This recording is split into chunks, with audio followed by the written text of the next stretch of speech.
My name is Joseph Hillstrom King, and I was, my parents fell in love in the 60s, and the soundtrack of the relationship was Bob Dylan and Joan Baez and the folk rock of the time. So I was named after the Joan Baez song, I Dreamed I Saw Joe Hill Last Night. My dad is not, contrary to what you would think, is not a scary guy. My dad is the voice of calm and reason. He's a very reassuring figure.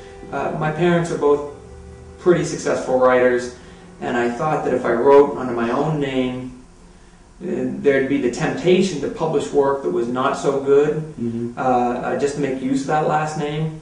Whereas if I wrote as Joe Hill and no one knew who I was, there'd be an opportunity to rise or fall on my own merits. I wrote 4 novels I was never able to publish, including one I spent 3 years on. It was about 900 pages long, and I worked on it. Finally, I sent it out. I got turned down in America, in Canada, and England, big press, small press. It's kind of a heartbreaker, but in looking back, I feel that was a case of the pen name doing its job.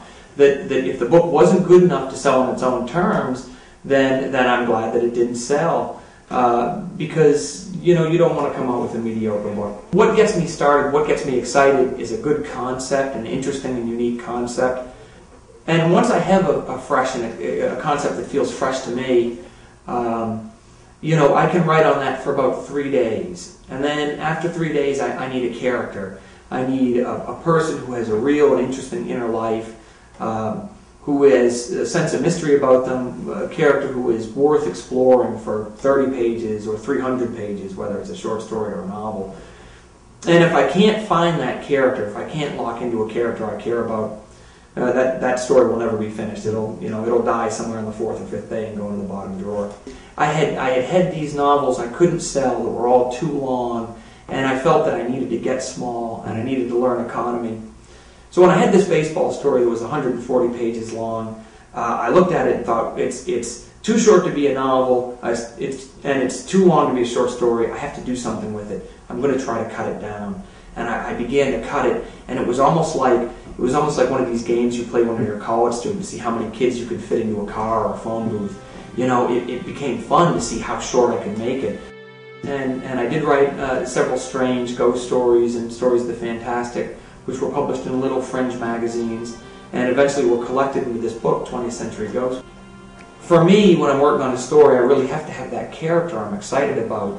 And certainly with Heart-Shaped Box, Jude took off for me almost from the first paragraph. Almost from the first paragraph, I was really interested to know who he really was. And part of the fun of writing about him was he was such a survivor, he was so resilient.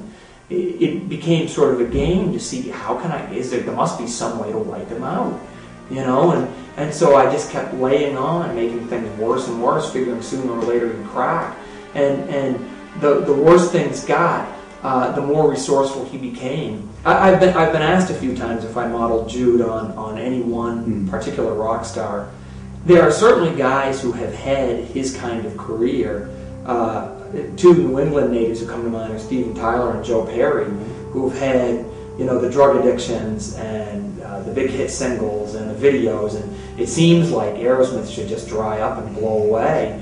But instead, every few years they reinvent themselves and they're huge all over again. And Jude has had that kind of career, but I'd say the difference between, say, Jude and someone like Steven Tyler is Jude is really driven by anger. There's a mix that's still on my computer of about 15 songs that I listened to relentlessly when I was working on that book. And of course, the Nirvana song, Heart-Shaped Box, was one of them. Originally, Heart-Shaped Box was called Private Collection. And what happened was Jude buys this haunted suit online, and UPS brings it a few days later. And when I was writing the scene when UPS delivers the package, I was listening to iTunes, and Heart-Shaped Box came up on random. And I thought, oh, this is great, I'll stick the suit in a heart-shaped box. And 3 months later, that was the title of the book. I once heard that there are 2 kinds of writers. There's writers who write about what they know, and they share their knowledge with the reader. And then there are writers who just make crap up. And I seem to fall into the second category. I think that's you really almost have to take a punch in, punch out attitude to it. That it's got to be like any other job. The one characteristic of writers who wait for inspiration to strike is that usually they die still waiting, with nothing published. You want to crank away. Bad days, good days. You just want to keep working because you want to be, when inspiration does come, you want to have the typewriter already turned on. When I was growing up, my parents had home offices, and I'd come home. They'd always be home working in the office. It seemed very eccentric and strange. And now I think it's very common for kids to come home from school and find their parents sitting in the office at home working away on the computer. I wasn't, even as a kid, I wasn't really scared by horror movies. What I remember as being scary was, I remember when I was a little guy, I remember the hostages in Iran. And every time there was a news story about the hostages in Iran, I'd hide under the dining room table because I was just so upset by the whole thought of it, that those people were going to die, and it was always, the real world was always, people wonder why do people want to read scary stories? But the reason they read scary stories is because it's a safe, entertaining way to sort of condition yourself for the shocks of real life.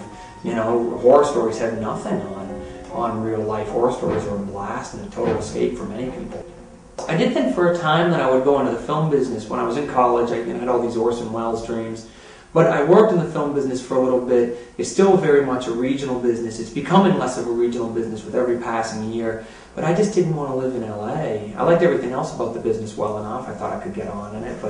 But I just didn't like the inversion and the weird, sprawling, endless flat suburbs and strip malls. And New England, New England is where I grew up.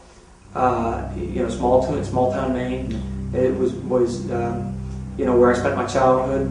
And New England is a very literary climate. You really can't, you can't throw a stick in Boston without it bouncing off the head of Howard Zinn and two other writers. And I like that it's a literary climate, a thoughtful climate. I like that it has seasons. I'll tell you about New England. I'll tell you what the best thing about New England is. If you get stuck in a snowbank, by the time you get out of the car, there's 4 people pushing. Where do they come from? They're just all of a sudden there's 4 people helping you out of the snowbank. And every state is great. I'm sure there's the same kind of attitude in other states and everything. But New England is what I know about, and I've always found that sort of a special part of New England's character.